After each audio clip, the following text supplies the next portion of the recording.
the traffic to go by.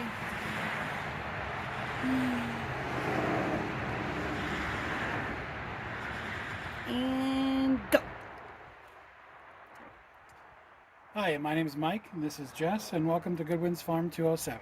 Today we're actually got a video for you where we're going to be showing you our own DIY filtering milk pail. So stay tuned, because first we have chores to do. That's right.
Taken care of, I'm going to show you our DIY milk pail. As many of you know, we prefer the automatic electric milkers. However, there are times where you really just need to hand milk them, especially if we're getting ready to dry off our doughs and we're not milking quite as much. So this is actually a setup that was something we sort of invented from something else. We repurposed it. We bought this on Amazon. It's actually a grease can. However, it's never been used for that. It came out brand new. But the reason we like this is because it comes with its own strainer, and it actually has a weighted bottom, so it's harder for them to knock it over. And we can put the filter right in here. It comes with its lid. Michael actually used a hole saw and just drilled out this center for me. And you can just put it right on like this. And one of the other things that we like to do is we'll actually use a coffee filter to go in between. So then we're milking it right into a filter. So it's double filtered and a lot cleaner, helps keep the hair out. And if she does happen to knock it over, we've got the cover so it doesn't eliminate spill, but it definitely limits how much will spill out. So we'll go downstairs and I'll show you how this works. We are in our milk room with our milk bucket, and we'll just set this underneath her. And she doesn't really love being milked, but you just kind of want to put your thumb and your pointer finger around the teat, and then you just kind of use your fingers to pull down.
Well, as you can see, we're done with the milking for today.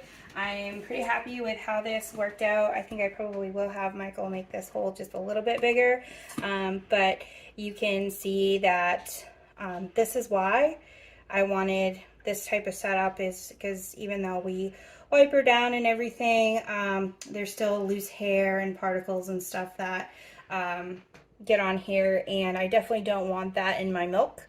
So I'm pretty excited with how well this worked out, actually. And stay tuned, because I'm going to show you how I actually process the milk and how we pasteurize our own milk here at home. So now I'm going to show you how I filter and how Mike and I pasteurize our own milk. Again, we're not saying you have to do it this way. This is just how we do it. Definitely, if you start milking your own goats and drinking raw milk or pasteurizing your own milk, you should talk to your own healthcare provider, nutritionalist, and see what works best for you. For me, I prefer the goat's milk because I actually am allergic to something in regular cow's milk. I have been since I was a kid, and as I've gotten older, I've noticed I have rosacea on my face, and drinking the goat's milk actually helps me not have as many flare-ups and definitely helps my digestive health quite a bit. So this is how I do it.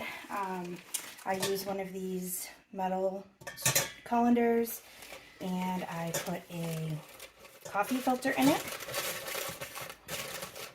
So I'm using my stainless steel milking buckets, and I'm filtering it through right into my stainless steel pot here, where we're going to heat it up.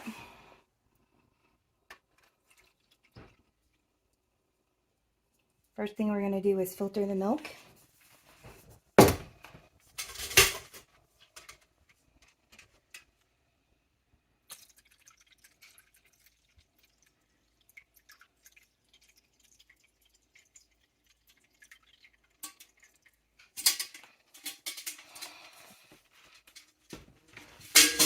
And once it's all filtered, this is where Michael steps in. I guess it's because I'm a little bit more patient. A lot more patient. But we put it over medium heat, and to avoid anything from burning, we just kind of do a slow, steady stir. And the goal here is to get it to 162? 162 Fahrenheit. For at least 15 seconds. So for at least 15 seconds. There are other ways to do this, but this is just the quickest, fastest, easiest way that we've done it. And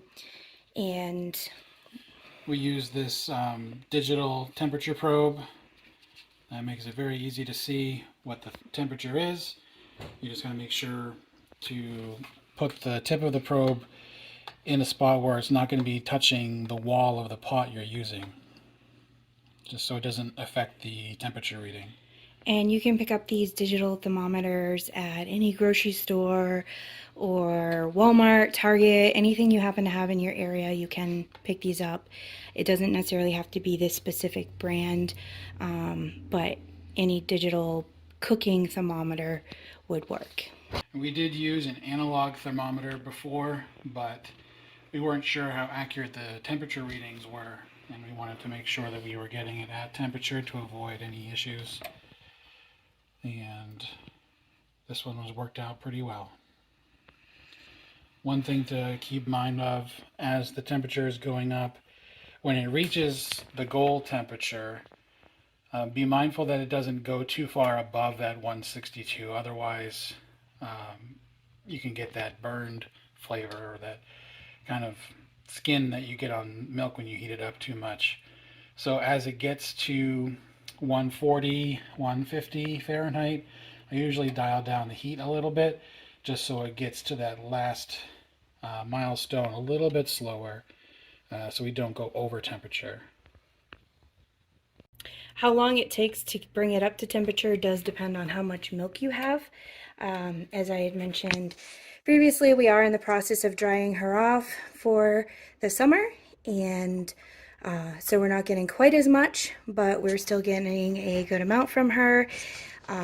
But this should probably take us about 5 to 6 minutes to get it up to temperature.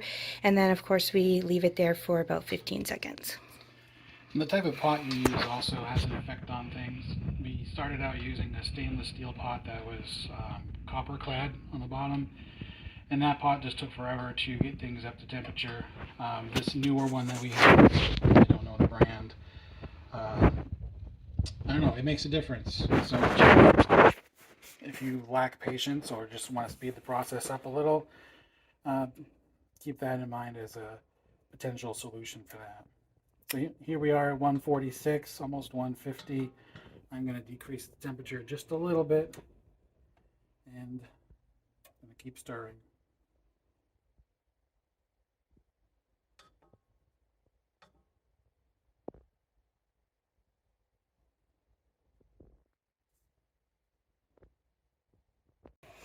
All right, so once Michael has kind of gotten things almost up to temperature, I'll get my jars ready. These are sterilized canning jars, and I use my sterilized canning funnel, and again, my wire colander and a coffee filter. Again, having the right kind of pot helps. This one has a little bit of a lip here, pour spout, so we just pour it in there and it filters it again an additional time, because again, we really don't like yucky stuff in our milk.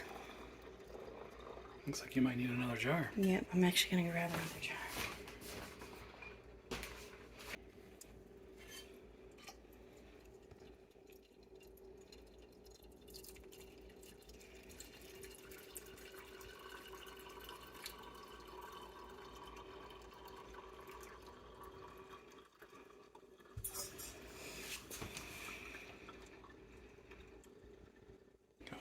All right, so that's about done filtering, and this will just go in the sink, washed, and my clean unpaper towels. Just wipe around just to get any drips.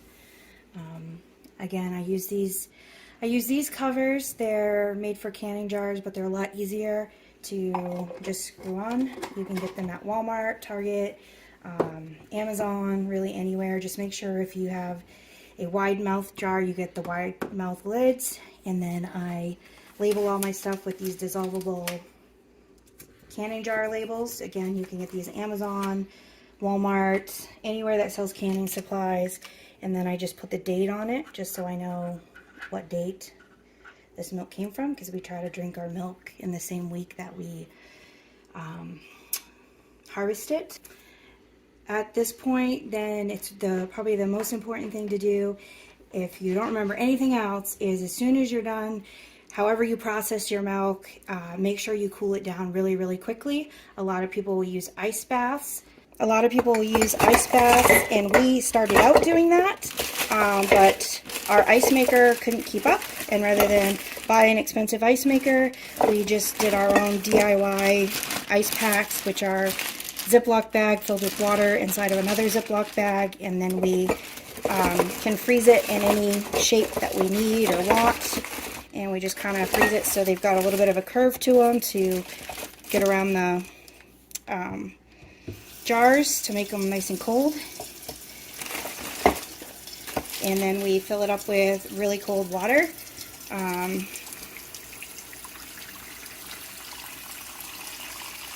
And then we'll leave them in the ice water bath for about 45 minutes to an hour and put it in the refrigerator.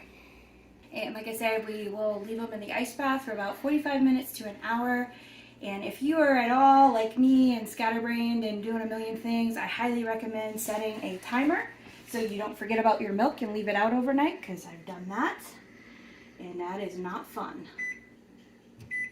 And this will go off and remind me that I need to take my milk out of the sink and put it in the fridge, and that's all there is to it.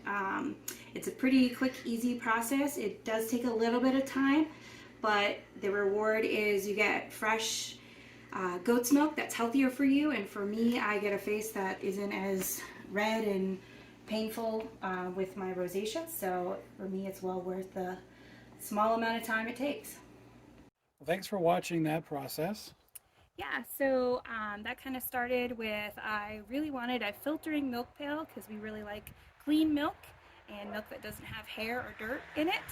And I really couldn't find what I wanted, so we were decided to build our own. Again, like I said, it is actually a grease bucket, and but with a little bit of Yankee ingenuity, we turned it into our filtering milk pail. If you found this helpful or you like other DIY do-it-yourself type videos, then go ahead and hit like and subscribe. Don't forget the notification bell so you're notified when we post new videos like this. Yeah, and we'll see you next time. Thanks for watching.